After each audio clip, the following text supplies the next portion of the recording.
화사한 봄이 되었지만은 이 사순절, 이 제주의 봄은 화사하지가 않은 것 같습니다. 솔직하게 바람도 많이 불고 그냥 찌뿌덩하고 화려하지도 않고. 근데 가만히 생각하면 진짜 사순절 분위기입니다. 정말 십자가 분위기입니다. 누군가 그렇게 얘기했는데 진짜 솔직하죠. 꺼리 껴지고 멀리하고 싶은 십자가. 그게 사순절 분위기죠. 거기에 어떤 한 중년의 남자가 좀 외로웠던 것 같습니다. 그런 얘기 하더라고요. 회사도 그만두고 가족의 갈등이 좀 있었던 것 같죠. 자녀들도 자기를 멀리하고 세월의 흐름 따라 건강은 약해지기 마련이죠. 그러니까 그런 거 다 경험하고 그 인생이 자기 이야기가 되는데 낮에는 괜찮은 척 그렇게 다니지만은 이제 밤만 되면 침묵 속에 이런 생각이 자꾸 든다는 겁니다. 나는 왜 이렇게 됐을까? 이 누구나 이런 생각을 한번 해봤을 거예요. 왜 이렇게 됐지? 기도는 하는데 왜 이게 해결되지 않고 어렵지? 기도는 하는데 왜 더 어려워지지? 이런 생각. 또 하나님 살아계시는데, 아니 하나님 살아계신다고 하는데 왜 침묵하시지? 번뜩 이런 기도가 툭 나오는 거예요. 솔직하게. 예수님, 저 최선을 다해서 살았습니다. 따지듯. 예수님, 기도도 했고 헌신도 했습니다. 근데 헌실이 왜 이러죠? 현실이 해결되지 않습니다. 이게 우리들의 이야기 속에 참 많이 있는 이야기인데, 오늘 우리가 읽은 이 예레미야의 말씀도 마찬가지. 그렇게 해서 상처 입은 한 선지자 예레미야가 이런 고백을 합니다. 그가 믿음이 약해서 죽겠습니다. 믿음이 약해서 힘듭니다. 믿음이 약해서 그만두겠습니다. 이런 얘기한 게 아니에요. 오히려 하나님 부르심에 충성했는데 더 깊은 고통으로 빠져드는 거예요. 이 믿음과 감정, 이 사명과 현장의 이 상황이 계속 갈등을 일으키는 거예요. 그러니까 주님, 내가 그만두겠습니다. 주님, 세상이 나를 조롱합니다. 주님, 주님이 권유하셨잖아요. 주님께서 강권하셨잖아요. 주님이 나를 설득해 주셨잖아요. 근데 이 결과가 뭡니까? 주님, 저를 배신한 거 아닙니까? 언뜻 오늘 이 말씀을 읽으면 오해하면 그렇게 들려요. 근데 이건요, 배신의 언어가 아니에요. 사명의 최전선에서 터져나온 이 관계의 절규입니다. 하나님, 마지막 부름. 이거를 예수님도 십자가 위에서 이런 절규를 했습니다. 기억할 거예요. 엘리 엘리 라마 사박다니. 이게 뭐냐면요, 나의 하나님, 나의 하나님, 어찌 나를 버리셨나이까? 내가 하나님께 버림받았어. 하나님 나를 속이셨어.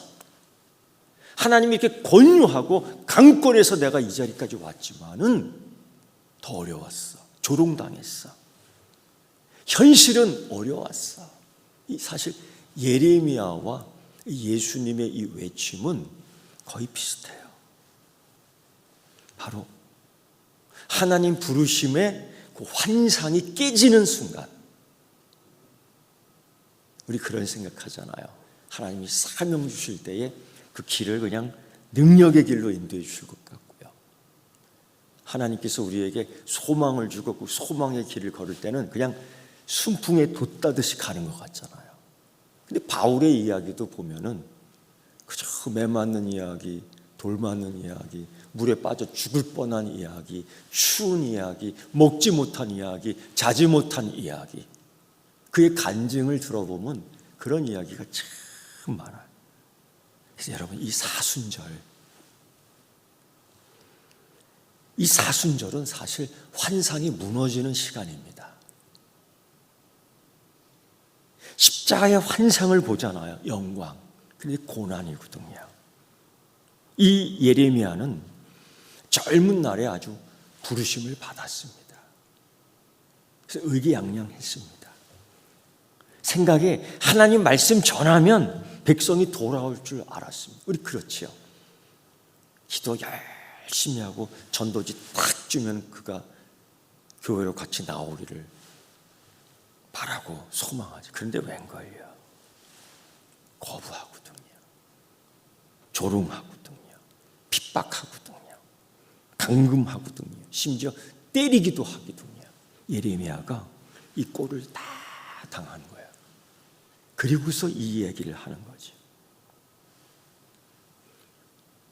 당시의 그 정치 상황을 보면 개혁은 하지만 혼란해 성공하지 못합니다. 당시의 이 상황을 보면 친애국 정책을 피우던 이 국가가 이제는 바벨론 친정책으로 돌아서려고 해요. 이때에 민족끼리 갈등이 심해집니다. 여기에서 복음을 전하는 거예요. 예레미야는 여기서도 얻어맞고 여기서도 얻어맞는 거예요.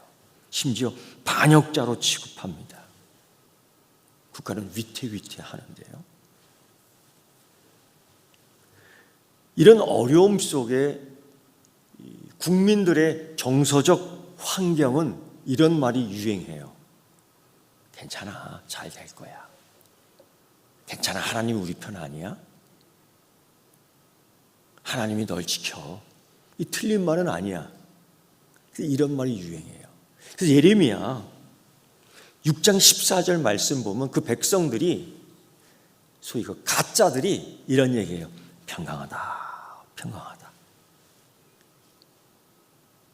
그런 얘기 많이 듣잖아요. 괜찮아. 하나님 네 편이야. 괜찮아.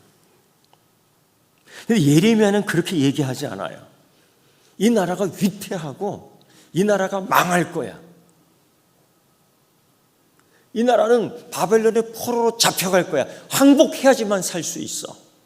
굉장히 매국적인 복음이에요. 매력적인 복음이 아니라 매국적인 복음이에요.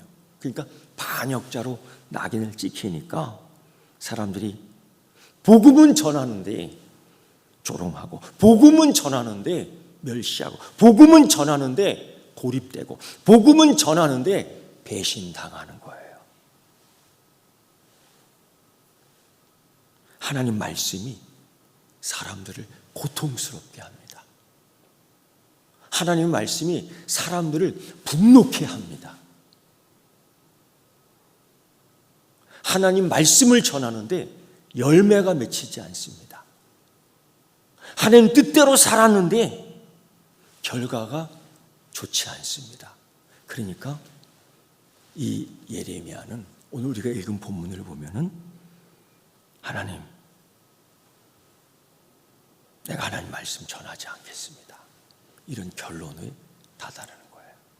그러니까 우리 그런 경우가 있어요. 그저 열심히 믿었는데 이게 잘 안 되는 거예요. 인생이 안 풀려. 그러니까 하나님, 나 이제 교회 그만 다니겠습니다.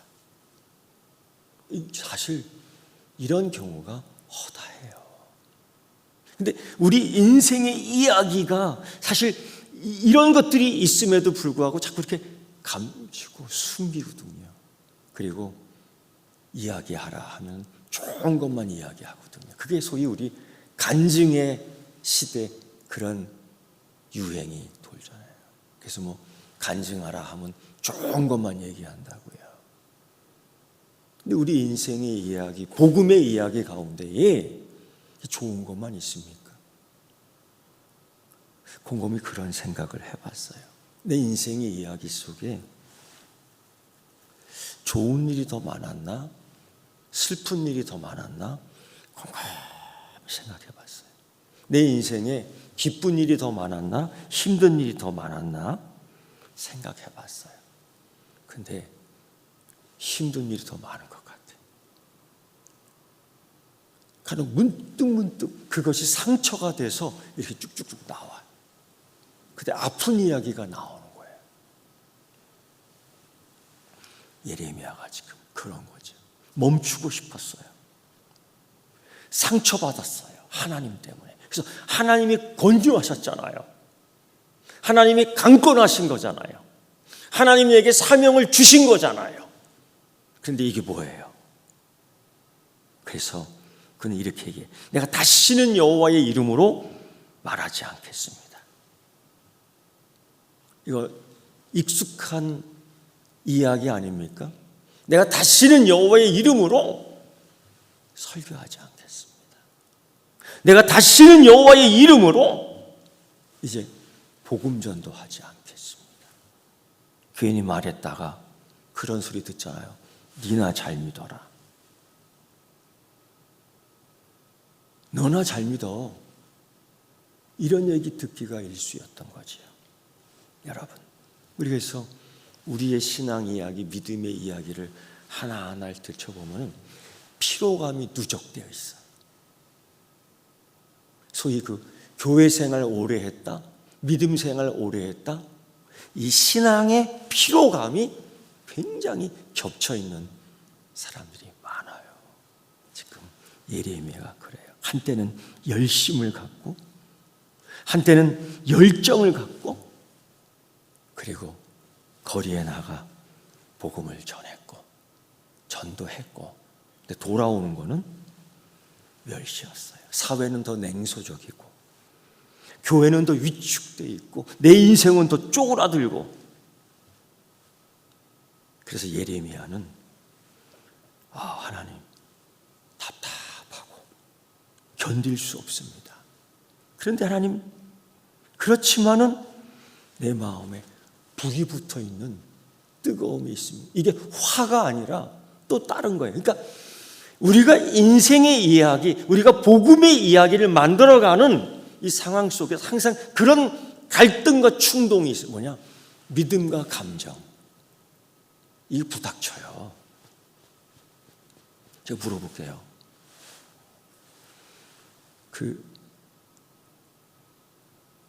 찬양할 때 매일 기뻐요? 이게 생각하면 벌써 틀린 거야. 이 생각하면 항상 예수 믿을 때 신앙의 피로감이 쌓이잖아요. 그거를 인정하세요. 믿음과 감정이 충돌을 일으켜. 사명과 감정이 충돌을 일으켜요. 어쩔 수 없는 거예요. 왜? 환경이 다 다르고 처지가 다 다르거든요. 그걸 인정하고 가는 거예요. 그러니까 이 예레미야도 그게 힘든 거지. 그것 때문에 상처받는 거예요. 여러분, 소명은 감정보다 깊어요. 이 사명은 감정보다 깊습니다. 그래서 내 마음이 불붙는 것 같습니다. 이 의미는 뭐냐? 하나님의 구원 역사 이야기에 내 복음의 이야기가 있는 거예요. 이거 알아야 됩니다. 그리고 꼭 알고 있어야 될 것 하나 있어요. 이게 뭐냐? 하나님의 부르심은 언제나 영광만을 의미하지 않아요. 고난이 있어요.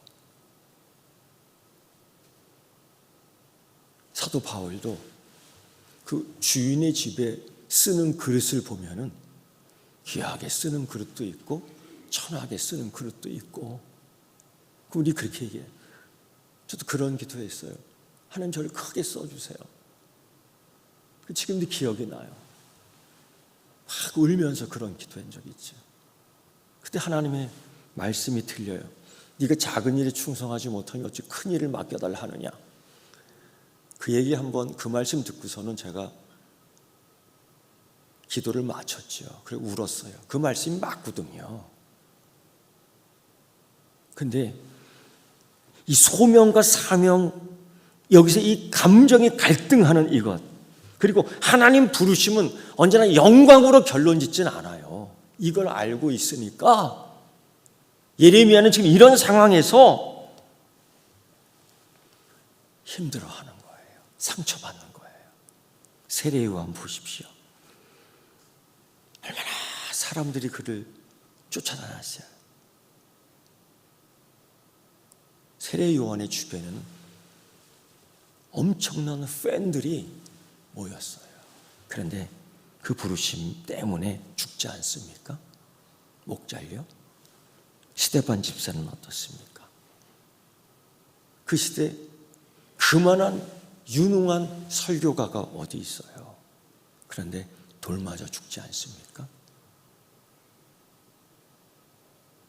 거룩하고 유명해지면은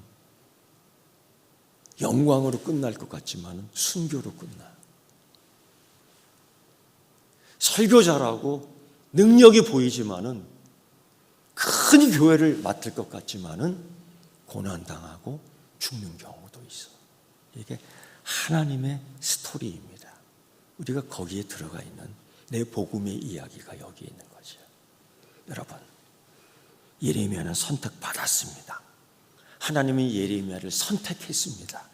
그런데 동시에 고독했어요. 하나님의 선택 때문에 그는 혼자가 됐어. 외톨이가 됐어요.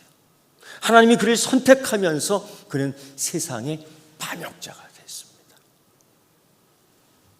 우리도 그렇지 않아요? 현대인도 그렇지 않아요? 성실히 살았는데 상처받아. 열심히 살고 신앙을 지켰는데 외로워져. 믿음 따라 옳은 길 택했다고 했지만은 돌아오는 것은 손해를 봐. 이럴 때마다 우리는 서로 묻지 않습니까? 왜 하나님 저를 이렇게 부르셨어요? 하나님 왜 저를 권유했습니까? 사실 예레미야도 그래서 지금 하나님께 묻는 거예요. 그런 표현을 보면은 하나님 이루려고 저를 불렀어요? 이렇게 사용하려고 저를 부르신 거예요? 저를 선택한, 이렇게 살라고 저를 그리스도인으로 하나님 백성으로 저를 부르신 거예요? 그리고 한 구석에서 상처 입은 소리들이 이렇게 쫙 올라와. 이럴 줄 알았으면 내가 예수님 안 믿는 건데, 이럴 줄 알았으면 내가 예수님 안 믿지? 결혼도 그렇고 가정도 그렇고 직장도 그렇고 이런 우리 인생의 이야기 안에 다 들어가는 것들, 이럴 줄 알았다면 이 정도 고통일 줄 몰랐습니다. 근데 여러분, 우리 믿음 때문에, 신앙 때문에 아주 자주 지대하는 붕괴를 경험할 때 있어요. 예레미야가 그래요. 하나님께 속은 것 같습니다. 복음 전하라고 할 때에, 소위 전도하라고 할 때 열매 맺을 줄 알았습니다. 열매가 안 맺혀주는 거예요. 하나님께 속은 것 같습니다. 그래서 이 예레미야는 그런 결심을 하지요. 이제 말하지 않겠습니다. 이제 전도하지 못하겠습니다. 이제 복음 전하지 못하겠습니다. 이 얘기를 하는 거예요. 여러분, 근데 이게 신앙 포기 같습니까? 이제 이게 하나님 믿지 않겠다는 이야기가 아니라 이 얘기예요. 저 하나님 탈진했습니다. 여러분, 혹시 엘리야 선지자 아십니까? 그 위대한 영적 승리를 경험하죠. 우상의 집단, 바알의 집단, 아셀의 집단 850명과 싸워 이깁니다. 근데 돌아오는 거는 승리 후 영광이 아니야. 승리 후 생명의 위협이에요. 이게 무슨 꼴이에요? 이런 위협을 받으려면 차라리 조용히 살걸. 이런 위협받는 복음 전도가 되려면 차라리 조용히 살걸. 이런 후회. 그리고서 엘리야는 그 뜨거운 태양빛 가리지도 못하는 나무 밑에서 죽기를 원하잖아요. 진짜 죽으려고 한 게 아니라 하나님 앞에 자기의 상태를 그냥 보여주는 거예요. 더 이상 기도할 수 없습니다. 아니, 더 이상 기도하고 싶지 않습니다. 더 이상 하나님 기대하고 싶지 않습니다. 기대고 싶지 않습니다. 왜? 해봤자 고통만 더하니까. 더 이상 상처받고 싶지 않습니다. 응답이 이런 식으로 오니까 더 이상 가까이 하고 싶지 않습니다. 유익되는 게 없으니까. 사실 예레미야가 이런 상황이에요. 이건 믿음을 버리고 싶다는 이야기가 아닙니다. 내 신앙을 버리고 싶다는 이야기가 아니라 이거죠. 더 아프고 싶지 않습니다. 더 상처받고 싶지 않습니다. 그래서 잠시 물러나 있겠습니다. 그래서 잠시 숨어 있겠습니다. 이 얘기를 하는데, 근데 이 얘기가 튀어나오기 전에 무슨 얘기를 먼저 하느냐? 이게 있어요. 이게 반전인데, 하나 내 중심에 불붙는 게 있어요. 이게 화가 치밀어서 나오는 불붙는 이야기가 아니에요. 그렇지만은 내가 불붙는 게 있어요. 분명 저는 이렇게 얘기합니다. 더 이상 기도하고 싶지 않아요. 그러나 하나님은 듣고 싶어 하잖아요. 더 이상 기대하고 싶지 않아요. 그런데 하나님 소망을 두게 하시잖아요. 더 이상 상처받고 싶지 않아요. 그런데 하나님 치료하시는 하나님이시잖아요. 그러나 더 이상 가까이 싶지 않아요. 그러나 하나님 임마누엘 하시는 하나님이시잖아요. 이걸 알아요. 그러니까 이 믿음과 감정이 계속 충돌하는 거예요. 사명과 감동이 계속 충돌하는 거예요. 우리의 복음 이야기 가운데 이게 있는 거죠. 우리가 이런 거를 이걸 어떻게 섣불리 고백하고 이야기하겠습니까? 이런 얘기하면 또 남들이 그래. 믿음이 없어서 그래. 기도 안 해서 그래. 이게 모르는 소리 하는 거예요. 우리 간증 집회한다, 간증한다 이러면 자꾸 성공한 이야기만 하는데, 내 복음의 이야기, 내 복음 스타일에 보면은요, 성공할 때가 더 많아요. 실패할 때가 더 많아요. 실패하면서 여기까지 왔거든. 사실은 실패한 이야기가 더 많아. 근데 실패한 이야기 잘 안 하더라고. 아픈 이야기 잘 안 하더라고요. 그죠? 기쁜 이야기만 하더라고요. 복음의 이야기에 그것만 있어. 내 복음의 이야기에 그것만 있냐고요. 아니거든요. 여러분, 불붙는 것이 있다는 거지. 이게 뭐냐면, 이 불은 내게 아니라 하나님의 불꽃이 아직 내 안에 있는 거예요. 그걸 얘기해요. 그게 있음에도 불구하고 기도하고 싶지 않고, 그 불붙는 것이 있지만은 그 신앙, 사명, 믿음이 있는데 여전히 이 세상에서 상처 입은 이것 때문에 더 이상 하나님께 기대하고 싶지 않은 거예요. 왜? 전도 한들, 이 복음의 이야기를 한들 사람들이 자꾸 돌을 던지니까. 그러니까 안 던지면 안 맞잖아요. 안 하면 괜찮잖아요. 그러니까 이 얘기예요. 우리 복음의 이야기가 그런 경우가 허다하지요. 괜히 긁어서 뭘 일으킨다고요? 부스러움 일으킨다. 이 복음이 그렇게 되어가고 있어요. 여러분 보세요. 예수님이 예루살렘 입성할 때 사람들이 뭐라고 얘기했어요? 호산나. 그 팬들이 그렇게 했어요. 그런데 며칠 뒤 그 사람들에 의해서 예수님은 십자가에 못 박혀 돌아가셔요. 죽어요. 제자들은 흩어졌고 군중은 침묵했습니다. 겉으로 볼 때 십자가는 완전한 실패입니다. 그래서 그 십자가를 사람들이 꺼렸다고요. 핏물이, 진물이 떠덕떠덕 붙어있는 그 십자가, 까마귀들이 이렇게 달라붙어 쪼아먹는 십자가. 그래서 유대인들은 그걸 부정하게 여기고 이방인들은 그걸 미련하게 여겼던 이유가 거기. 그걸 왜 껴안아요? 겉으로 보기만 하는 실패입니다. 그런데요, 하나님이 그 복음의 이야기를, 그 히스토리를 어떻게 쓰시는 줄 알아요? 실패처럼 보이는 자리에서 구원의 역사를 쓰고 계시는 거야. 실패처럼 보이는 그 현장에서 구원의 역사를 써가고 있다는 거죠. 사순절이 그런 겁니다. 우리의 복음 이야기가 그거예요. 여러분, 결과가 보이지 않으면 멈춥니까? 결과가 보이지 않는다고 멈춰야 됩니까? 반응이 없다고 포기해야 되는 겁니까? 복음이 그런 겁니까? 만약 그랬다면, 멈췄다라면, 포기했다면 이 복음의 이야기는 우리에게까지 오지 않았다고. 그럼에도 불구하고 복음의 이야기를 계속 전하고 썼던 사람들에 의해서 오늘 우리까지 왔고, 우리의 이야기도 그럼에도 불구하고 쓰여감에 따라 또 이어질 줄 믿습니다. 십자가는 즉각적인 성공이 아닙니다.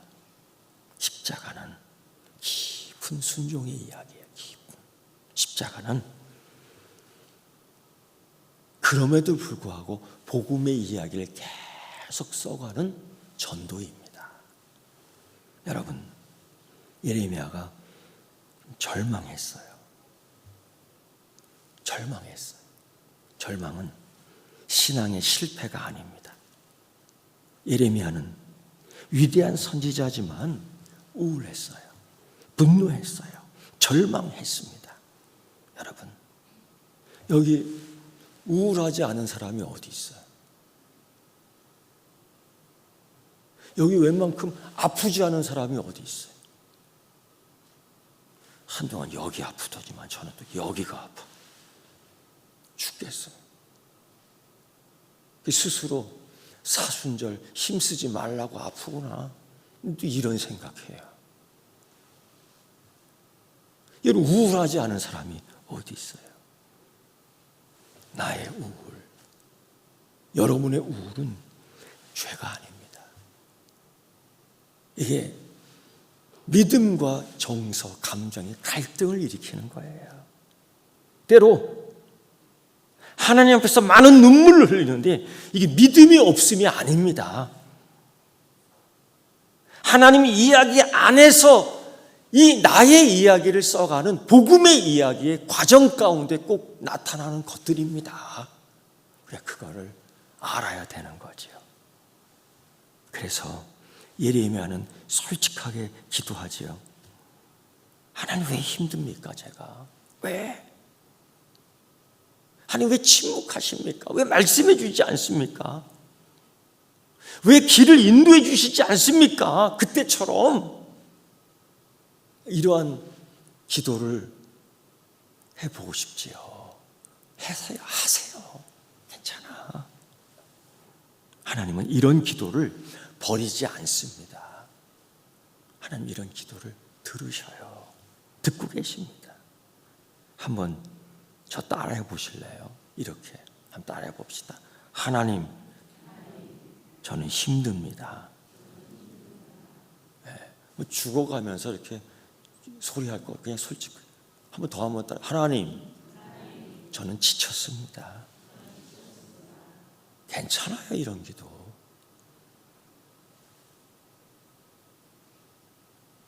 여러분, 그럼에도 불구하고 내 안에 있는 이 믿음의 불은 꺼지지 않아요. 불꽃처럼 일어나. 지금 아무 감정이 없습니다. 아무 열정도 없습니다. 내 믿음은 식은 것 같습니다. 그런데요,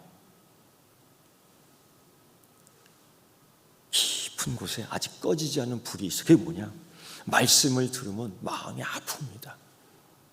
찬양을 들으면 눈물이 맺힙니다. 내가 하나님 싫다고 하지만 내가 하나님을 완전히 떠나지 못합니다. 이게 바로 불이에요. 그 불은 내 힘이 아니라 나를 끝까지 붙드는 하나님의 은혜입니다. 그걸 예레미야가 얘기하고 있는 거지요. 이 예레미야의 이야기는 궁극적으로 예수님의 이야기로 이어갑니다. 조롱받았어요. 버림받았어요. 침묵하시는 하나님을 수십 번 경험했어요. 그리고 순종하고 있어요. 그래서 우울하고 슬프고 아프고 상처받고.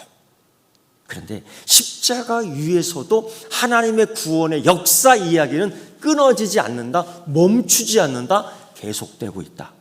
그 하나님의 구원 역사 이야기에 나의 복음의 이야기도 들어가 있다. 나의 그 복음의 이야기는 꼭 성공의 이야기가 아니라 오늘 예레미야처럼 슬프고 우울하고 아프고 상처받고 그 이야기가 있는 거예요. 그게 나의 간증의 이야기, 나의 신앙의 이야기입니다. 이걸 예레미야가 솔직하게 이야기하고 있죠. 세상은 십자가 위에서 예수님이 끝났다고 말하잖아요. 그게 아니지. 세상은 그렇게 얘기해도 하나님 십자가 위에서 약속을 성취했잖아요. 우리가 우울하든 슬프든 도망가든 아프든 상처 입든 하나님은 계속 쓰고 계셔. 예레미야의 불은 십자가의 사람으로 완성된 거예요. 그 불이 지금 여러분에게 있는 겁니다. 그래서 여러분, 상실은 끝이 아닙니다. 그래서 절망은 결론이 아닙니다. 그래서 침묵은 하나님의 부재가 아닙니다. 하나님의 이야기는 아직 진행 중이에요. 여러분의 이야기가 그 안에서 계속되고 있습니다. 우리들의 복음 이야기를 다시 한번 생각해 볼까요? 자녀의 문제로 울며 기도하던 밤, 중한 병으로 고통 가운데 있지만은 하나님께 낫게 해달라고 기도했던 그 시절, 병상에서 붙든 말씀 그저 붙들고 있지만은 간닥간닥하는 것처럼, 꺼져가는 불꽃처럼, 꺾인 갈대처럼 내 인생이 그렇게 보일 때, 그래도 믿음 떠나지 않고 교회 떠나지 않고 지켜온 세월, 근데 아파, 상처받았어. 상실 속에 드리는 예배, 이런 것들이 우리 복음의 이야기에 있는 거예요. 나의 이야기에 있는 거예요. 이게 복음입니다. 우리는 완벽해서 하나님의 자녀가 되는 거 아니지 않습니까? 우리가 완벽해서 그리스도인 되는 거 아니지 않습니까? 우리가 완벽해서 복음이 열매 맺는 거 아니지 않습니까? 우리가 완벽해서 우리가 승리하는 거 아니지 않습니까? 중요한 거는 상처를 통과했기 때문에 이것이 복음이 되는 거예요. 사도 바울은 그런 얘기했지요. 형제들아, 너희를 부르심을 보라. 육체를 따라 지혜 있는 자가 많지 않고 능한 자가 많지 않고 문물 좋은 자가 많지 아니하도다. 사실 그래요. 여기에 나의 복음의 이야기가 있죠. 상처 입은 치우자. 이게 복음의 이야기예요. 건강한 이야기가 아니에요. 이것이 복음의 이야기, 나의 복음, 전도의 이야기입니다. 나도 힘들었지만은 하나님 나를 붙드셨습니다. 나도 죽을 지경이었지만은 하나님 나를 살리셨습니다. 나도 그때 배고프고 추웠지만은 하나님 나를 인도하셨습니다. 이 고백이, 이 복음의 이야기가 누군가의 절망을 흔들어 버려요. 이 복음의 이야기가, 이 고백이 누군가의 절망을 소망으로 바꿉니다. 이게 나의 복음 이야기, 나의 전도 이야기에 있는 거예요. 여러분, 성공한 이야기만 복음의 이야기가 아닙니다. 아파했던 이야기도 복음이에요. 우울했던 나의 이야기도 복음이 됩니다. 왜? 거기에 불꽃이 있기 때문이죠. 여러분, 씨앗은 당장 열매를 요구하지 않습니다. 그러나 씨앗은 복음의 이야기를 이어가요. 우리는 결과를 책임지지 않습니다. 우리는 충성을 책임집니다. 사도 바울이 그런 얘기했죠. 고린도서 3장 6절 이하에 누군가는 뿌리고 누군가는 가꾸고, 그런데 하나님은 열매를 거두십니다. 사랑하는 성도 여러분, 예레미야는 멈추려 했어요. 상처받았어요. 상처를 입었어요. 그런데 불은 꺼지지 않았습니다. 여러분, 오늘 이 자리에 우리가 앉아 있는 것 자체가 그 증거이지요. 하나님은 여러분을 포기하지 않습니다. 사순절이 그런 거예요. 우울한 하늘처럼, 바람 부는 하늘처럼 사순절은 환상을 내려놓고 사명을 붙드는 시간입니다. 환상은 무너질 수 있지만 십자가의 이야기는 계속됩니다. 그들의 환상은 십자가에서 무너졌지만 우리의 믿음은 십자가의 이야기가 계속되고 있는 겁니다. 하나님의 이야기는 멈추지 않습니다. 그 이야기 안에 여러분의 이야기가 있는 거예요. 하나님이 멈추지 않기 때문에 여러분은 계속되는 겁니다. 기도하겠습니다. 주님, 우리가 기대했던 결과는 보지 못할 수 있습니다. 그렇게 고대하고 보기 원했던 메시아를 많은 선지자들은 보지 못하고 믿음으로 견디며 하나님 나라로 갔습니다. 처럼 우리를 부르신 주님의 음성은 여전히 들리고 있습니다. 식어버린 열정을 다시 불붙여 주시고 두려움을 넘어 우울함을 넘어 주님 이야기 속으로 들어가게 하옵소서. 우리 인생의 이야기가 누군가의 소망을 붙들게 하시고, 우리의 인생의 이야기가 누군가의 절망을 이기게 하시고, 우리 인생의 이야기가 누군가의 구원이 시작되게 하여 주시옵소서. 십자가를 지나 부활하고 하신 예수 그리스도의 이름으로 기도드리옵나이다. 아멘.